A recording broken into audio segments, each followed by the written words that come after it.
Section 4.4, advanced factoring.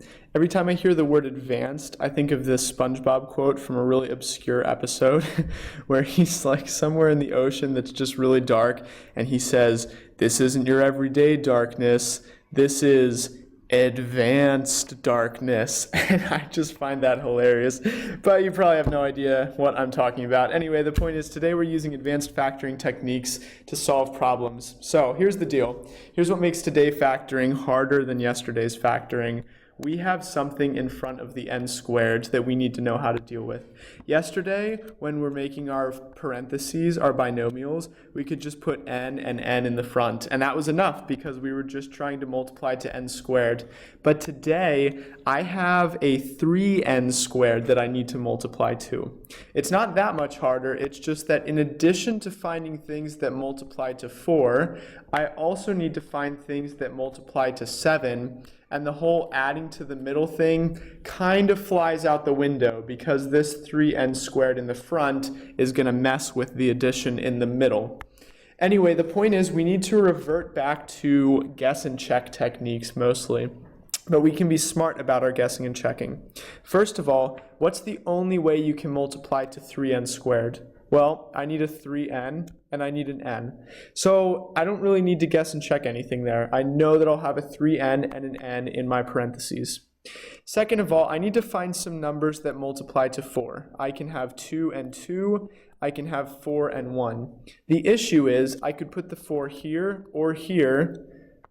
So, sorry, I could do 4, 1, or since I have this 3 now, I could also go 1, 4.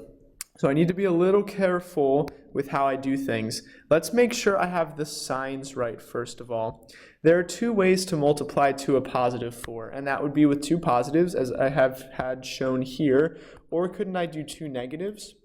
But two negatives I can actually rule out because I do need to be adding up to a positive number in the middle.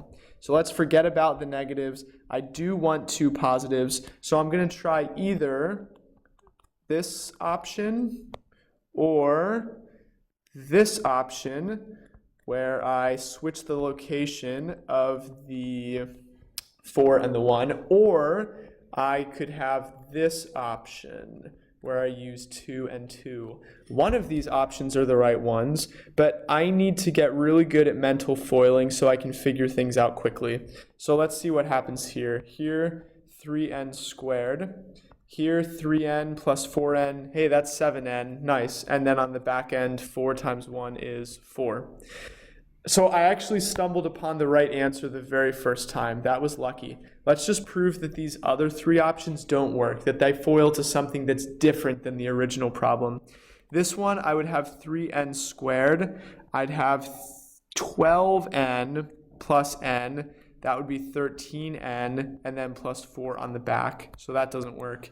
This guy, 3n squared on the front, 6n plus 2n is 8n, and then I have 4 on the back. That also doesn't work. Notice that really the term that's changing is the middle term.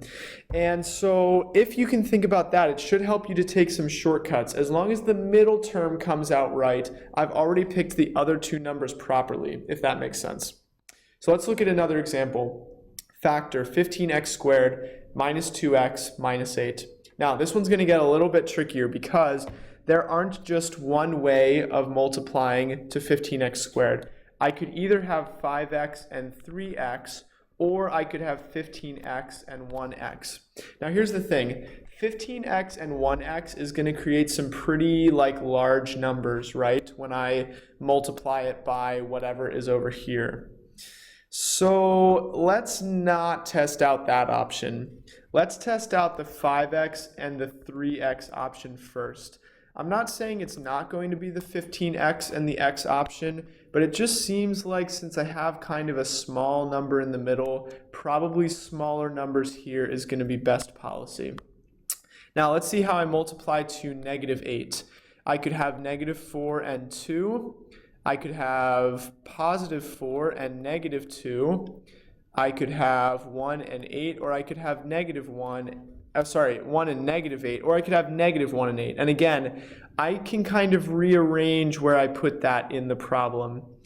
So right now, again, since we're dealing with hopefully smaller numbers, I have a small number in the middle. Let's kind of start off by doing these options first. So I could either have plus 4 and minus 2, or I could have plus 2 and minus 4. Let's see what each of these brings. So here, 15x squared minus 10 plus 12. Ooh, this is positive 2x. And then I have minus 8 on the backside. Now, here's why this is really, really good. I have a positive 2x here, but I need to get a negative 2x. Can't I just switch the two signs in order to accomplish that? Let's look at it. 5x plus, so instead of plus 4, 5x minus 4, and instead of 3x minus 2, 3x plus 2. Let's see if this works. 15x squared. I have positive 10x and negative 12x. Yeah, that's going to be minus 2x. And then negative 8. Okay, so I have my solution. This is my proper factoring.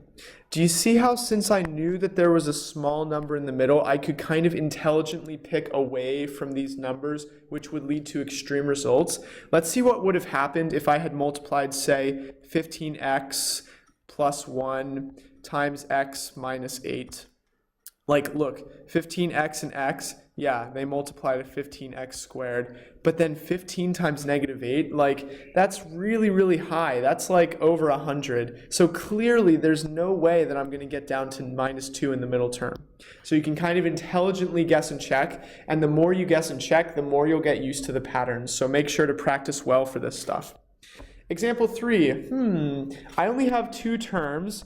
And I should be looking for a difference of 2 squares. Remember, a difference of 2 squares is where the first term is a perfect square, and the second term is a perfect square, and the middle is a minus sign. Is that the situation here? Is this a perfect square?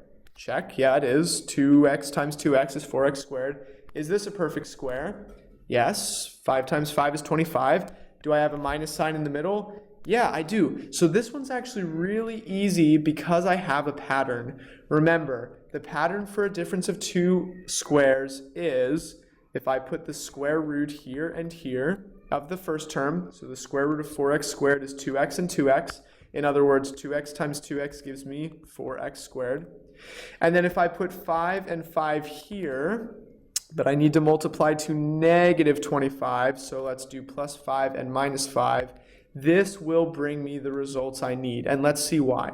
I already said 2x times 2x is 4x squared. On the back end, 5 times negative 5 is minus 25.